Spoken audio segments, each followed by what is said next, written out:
Il est le roi des jus de fruits d'exception. Comme pour le vin, il produit de grands crus. Alain Milia est le fondateur d'une entreprise florissante, un homme animé par une joie profonde.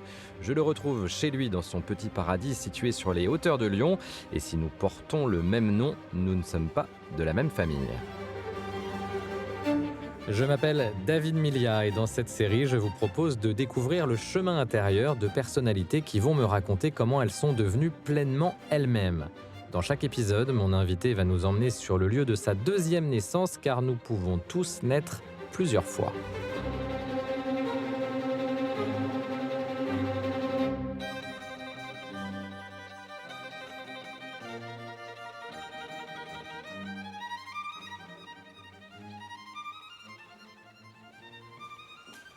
Salut Alain, Salut David. c'est une grande joie. Bah, bienvenue. On a le même nom, Oui. puis on a grandi dans la même région, Ouais, pas forcément un lien de parenté, mais en tous les pas cas, de la même famille.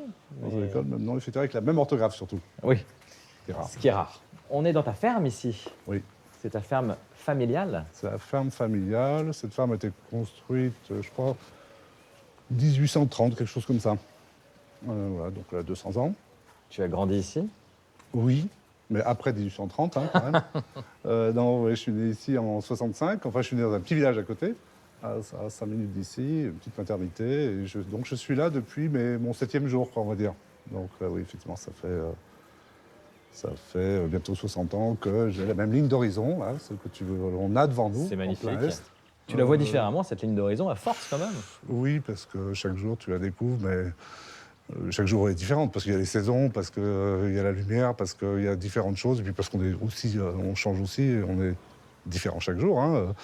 C'est pas forcément une naissance chaque jour, mais en tous les cas, on est différent chaque jour, et donc chaque jour, c'est un bonheur, ouais, d'avoir ça devant soi. Ouais. Il y a ce lien familial, du coup, Ouais. aussi, Ouais. en habitant là. Oui, puisque pour le coup, on est sur la terre de ceux qui ont façonné un peu cette propriété, quoi, qui ne ressemblait pas à ça, quoi. Et donc, au départ, c'était beaucoup plus petit. Elle s'est un peu agrandie, mais elle n'est pas exceptionnelle. Mais en tous les cas, ce qui est exceptionnel ici, c'est le côté havre de paix, quoi, en fait. Il y a un côté improbable, en étant à 20 minutes ou 25 minutes de Lyon, d'avoir cette quiétude, une espèce d'endroit extrêmement paisible, quoi. Il y a aussi des vergers que tu as plantés, que tu as façonnés. Ce paysage, tu l'as un peu fait, Oui. quelque part. Oui. C'est important, ce lien avec la nature. Qu'est-ce qu'elle t'apporte, cette nature? Alors, bien souvent, on lit ou on entend que les gens qui sont en connexion avec des éléments... Alors, je ne sais pas si c'est de la connexion, en tout cas, je ne me sens pas branché électriquement avec des éléments. Cela dit, en être loin, mais pas forcément des éléments, mais de ce lieu-là, ça m'embête un peu. Je deviens vite triste, en fait. En fait, tout ça me manque très rapidement. Très rapidement. Ça fait vraiment partie de mon enfance, de mon adolescence, de ma jeune vie d'adulte, de ma vie de jeune adulte plutôt. Et voilà, quoi. Donc je ne m'en lasse pas, quoi. C'est ici qu'est née ton entreprise, celle que tu as lancée. Pourquoi tu as eu envie de te lancer dans l'aventure des jus de fruits? Le fruit, en fait, c'est le résultat d'un travail. Déjà, un verger, il faut 5 ans avant qu'il produise ses premiers fruits, tu vois. Le fruit, c'est le résultat d'un cycle de production qui dure 1 an, donc qui passe 4 saisons. Moi, j'assimile souvent les saisons à des choses plus ou moins violentes. Moi, je trouve que le printemps est extrêmement violent pour la végétation, mais très violent pour les arbres aussi, très violent pour... Enfin, les fleurs et les jeunes fruits sont extrêmement sensibles et peuvent subir des violences du temps, de la température, d'hygrométrie. C'est assez incroyable. L'été, pour moi, c'est de la production, hein, donc voilà, la plupart des arbres produisent. Et puis l'automne, il y a cette espèce de repos, en fait, mérité, où tout s'apaise, en fait. Tout devient flamboyant, certes, par les couleurs de l'automne, qui sont légendaires et puis très image d'Épinal. Mais c'est surtout, en fait, l'avant-repos hivernal. Et le fruit, pour moi, c'est quelque chose qui est un résultat, en fait, quelque chose qui arrive au bout d'un cycle. Voilà. Et donc le fruit est toujours assez intéressant pour ça, mais pas que une floraison d'une graminée là qu'on voit dans les prairies devant nous, là, c'est pareil, quoi. C'est la une nature. fois par an, quoi. C'est une fois par an, quoi. Et ça, c'est...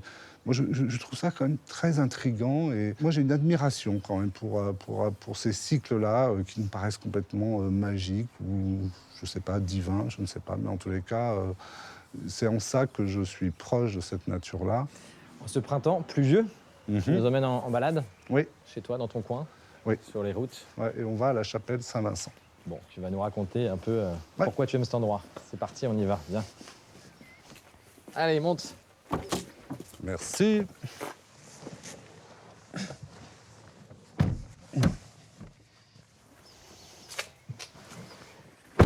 Et voilà. C'est parti pour cette petite balade.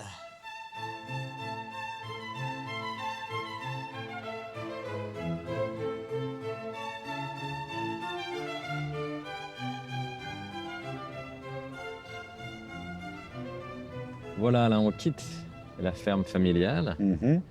C'est le moment de te poser la question que je pose à tous mes passagers. Mhm. Alain, à quel âge es-tu né? Bah, on a une naissance effectivement physique, mais est-ce qu'on a... j'aurais tendance à dire qu'on a une naissance aussi chaque jour. Chaque jour est une naissance selon moi, mais c'est peut-être que j'ai eu des dates clés, comme on dit dans le marketing. C'est-à-dire qu'il y a des rencontres. Les rencontres sont toujours, pour moi, euh, peut-être comme des étapes en fait. Voilà. Et je me souviens, peut-être la plus forte, et celle qui m'émeut encore beaucoup, c'est à l'école primaire en CM2. Donc, tu vois, j'avais 10 ans. La directrice nous emmène écouter au Palais des Congrès à Lyon, Sœur Sainte-Mère Teresa. Et donc, à la fin de sa prestation, elle décide de nous emmener pour la rencontrer. Et quand on se dirige vers elle, en bas de la scène, Mère Teresa s'avance vers moi et m'embrasse. Et j'en garde encore un souvenir assez fort.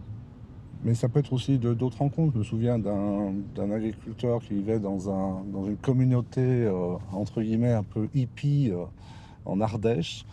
J'avais 20 ans, il avait peut-être 25, et sa vision d'agriculture, des relations entre le monde rural et le monde, on va dire, plus moderne, ou contemporain ou citadin, sa vision était telle que ça m'avait aussi beaucoup choqué, en fait, mais choqué positivement.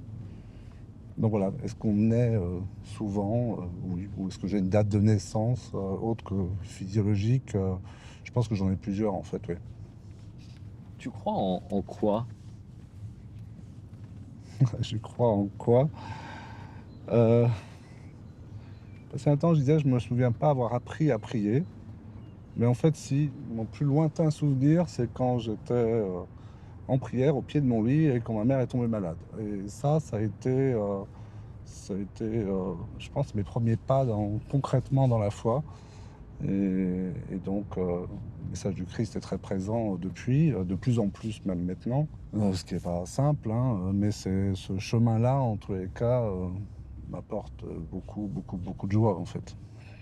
Dans ton métier, dans ton entreprise que tu as créée, Mhm. est-ce que d'une manière ou d'une autre, elle compte cette foi, ou en tout cas cette croyance, cette vision de la vie? En fait, j'allais dire, même si c'est un peu pas hypocrite, mais en tous les cas, c'est peut-être difficile à entendre, mais je pense que mon premier salaire, en fait, est la reconnaissance qu'ont mes collaborateurs pour l'entreprise, parce elle est aussi pour eux une source de joie. Dans l'entreprise, bien sûr que la foi compte dans la relation à l'autre, dans la considération de l'autre, puisque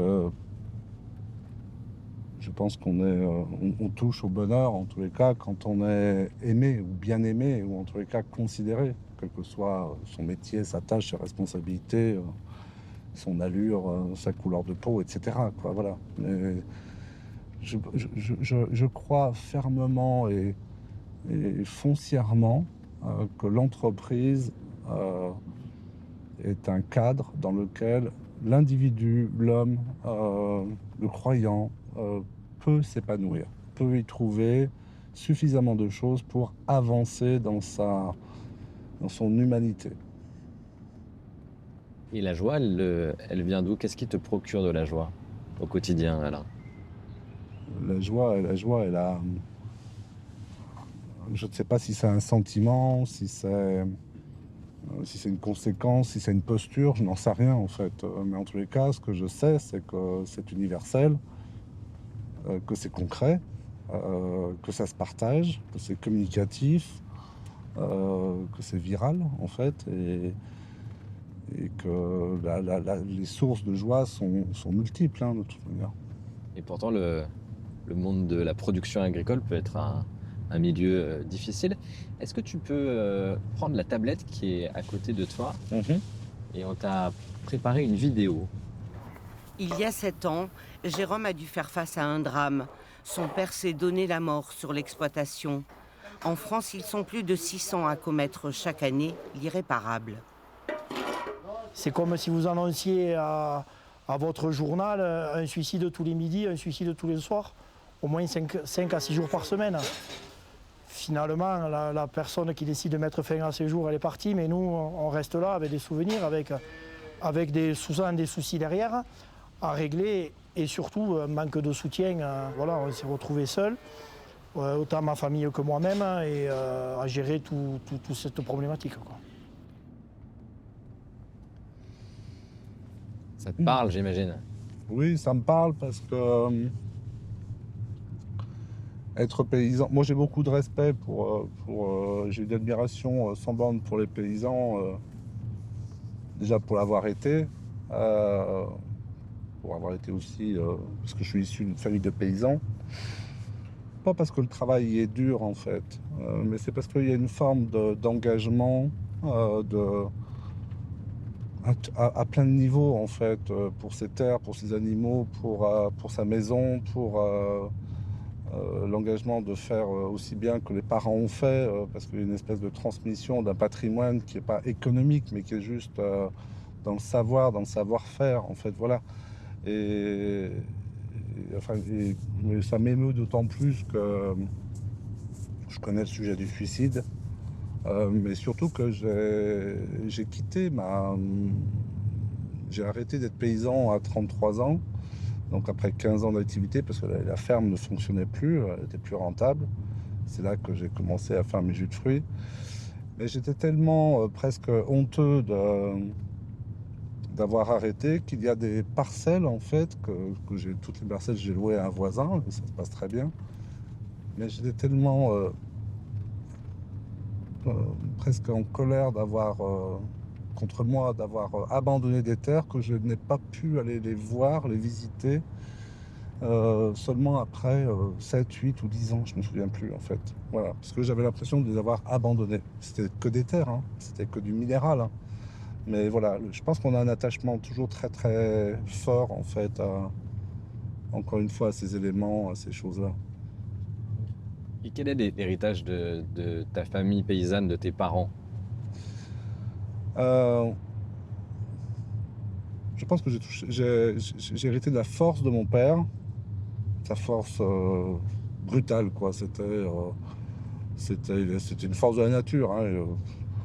Je pense qu'à 80 ans, il taillait encore, il ramassait des fruits. Il avait un dos encore sculpté. Une fois, je l'avais massé. Je dis, mais t'as un dos, on dirait un gars de 30 ans. C'est assez incroyable, quoi.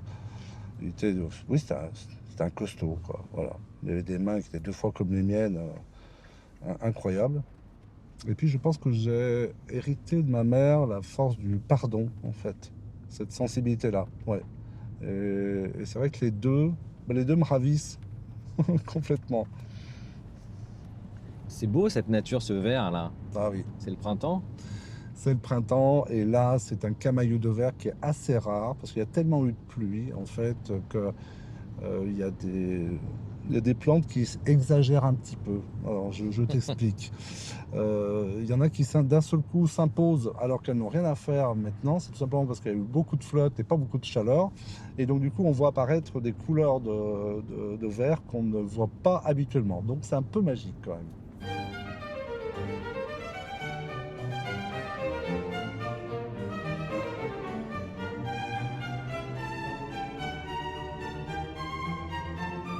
Et cette chapelle où on arrive, Ouais. C'est un lieu que tu aimes en particulier? Alors, en fait, c'est un lieu qui est connu de tous dans la région parce que en fait, c'est un peu la destination dominicale. C'est-à-dire, quand on va se balader, on va à la chapelle Saint-Vincent. Voilà. Et donc, du coup, tout le monde connaît parce qu'il y a un joli panorama, mais c'est surtout que c'est comme si on se rassemblait tous autour de cette chapelle. C'est-à-dire, moi, mes frères et sœurs, qu'est-ce qu'ils font le dimanche? Ils vont se balader. Donc, c'est comme un lieu de rassemblement, en fait. Bah voilà, on arrive. Mhm. Ah, elle surplombe C'est joli, hein? toute la région, ouais, c'est beau. C'est d'une pureté. On va aller voir de plus près. Mhm. Tu m'emmènes? Ouais, je t'emmène.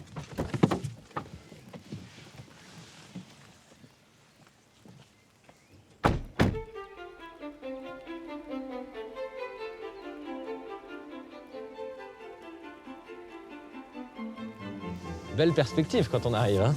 Ah oui, très belle perspective. Je crois qu'on voit 7 ou 8 départements. Mais là, ce qui est surtout à admirer, c'est tu vois, la place que prend ce tilleul, sa forme, voilà, ces rochers. Ces rochers. Tu vois, les courbes du monticule de terre, et apparaît la chapelle. Enfin, Comme un jardin.